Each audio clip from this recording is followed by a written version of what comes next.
I don't know very much about drugs. The only time I've done anything was a little bit of weed when I was a freshman in college. I got it from my ethics professor, with whom I was having an affair.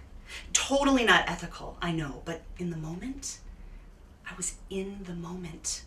18 and free, desperate to be an adult, and my ethics professor was 35, which at the time was so totally old. I mean, not old like dating your grandpa old, but old like he'd lived. He was experienced and intellectual. His thesis was on Kant's critique of pure reason, and he talked about it with so much passion, pacing the room, pounding desks, scribbling on the blackboard, and also he wore really tight pants, so whenever he'd turn his back, all the girls in class would lean into the aisle for a better view. Later, in his apartment, after sex and a couple of joints, he would talk just as passionately, except instead of jeans and blazers, he was naked. And instead of Immanuel Kant, it was Zeppelin's In Through the Outdoor. My ethics professor loved Led Zeppelin. He had very involved theories about the philosophical placement of their lyrics, none of which I can really remember because I was stoned for the entire duration of our relationship, if you could call it a relationship. And I'm not the kind of stone that can really process complex thought. I'm the kind of stone that stares at the orange juice cartons like, oh my God. Have you ever really looked at one of these things? They're like amazing. And then I giggle for a half an hour and fall asleep. So after a few months of that, he asked me one day what I was going to do with my life. We were lying on the couch on top of a sheet. We were always on top of sheets. See, he'd gotten divorced the year before and had to get all new stuff. So he ordered entire rooms straight out of the Pottery Barn catalog and then refused to take the price tags off. It never occurred to me to ask why. It never occurred to me to ask a lot of things. Like, did he read the papers he gave me A's on? Was I the only female student he invited home? And who exactly was the baby in the photos taped to his refrigerator? That chubby little girl with his same eyes. What am I gonna do with my life? What had he done with his? But I didn't say any of that. I giggled, as though the question were an orange juice carton. I'm serious, he said, dragging the joint. What will you study? How will you live? He didn't quite sound like a dad, but he certainly didn't sound like a boyfriend. He sounded like a professor, giving a test, as though my dreams were something I needed to list like chapter headings from Immanuel Kant. And suddenly, when I looked at him, I didn't see that experienced, intellectual adult.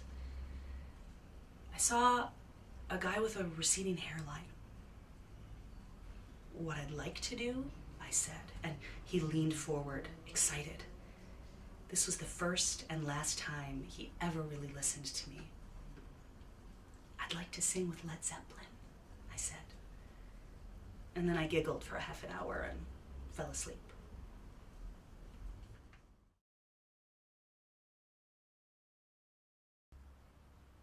1:00, I'm there, waiting. 1:10, it's so unlike him to be late. 1:20, I hope he's okay. 1:30, I think he's with that girl. He falls into the room. His eyes are swollen this time, but not from crying. He just looks like he hasn't slept. Sorry, I was just, I had to, it doesn't matter, I'm here. You look terrible. Did you sleep at all last night? I was up late. You don't look so good yourself. He jokes, but he's right. I'm still a mess. I have not brushed or washed anything. No, really. He starts again.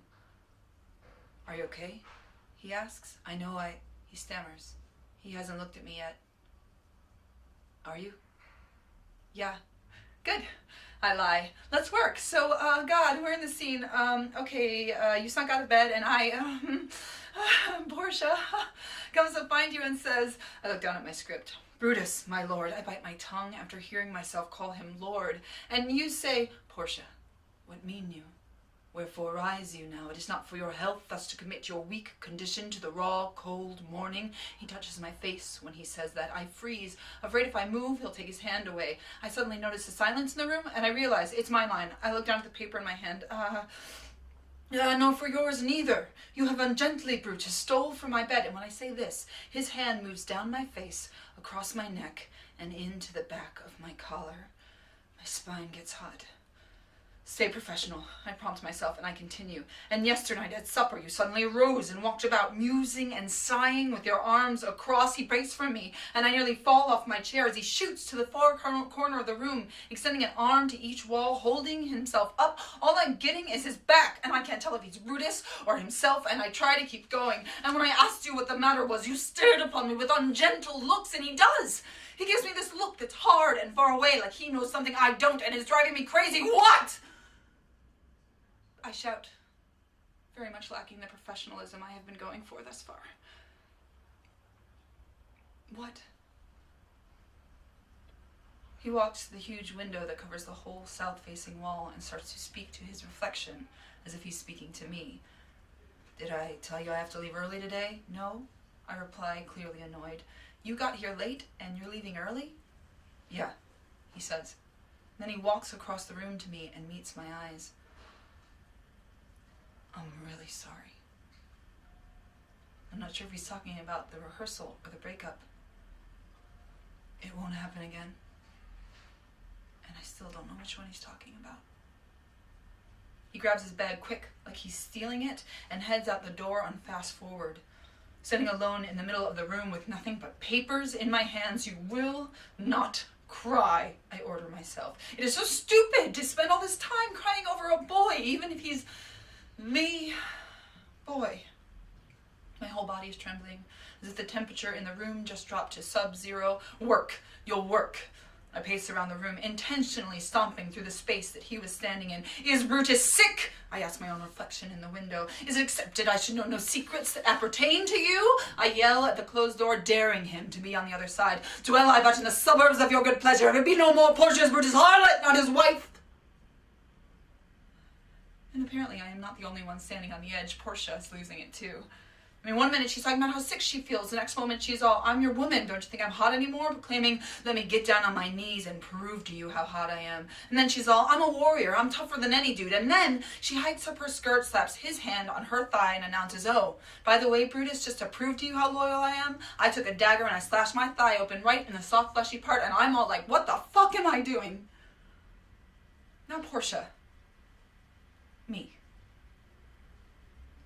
Why haven't I brushed my hair for 48 hours? Am I just gonna let myself lose my mind?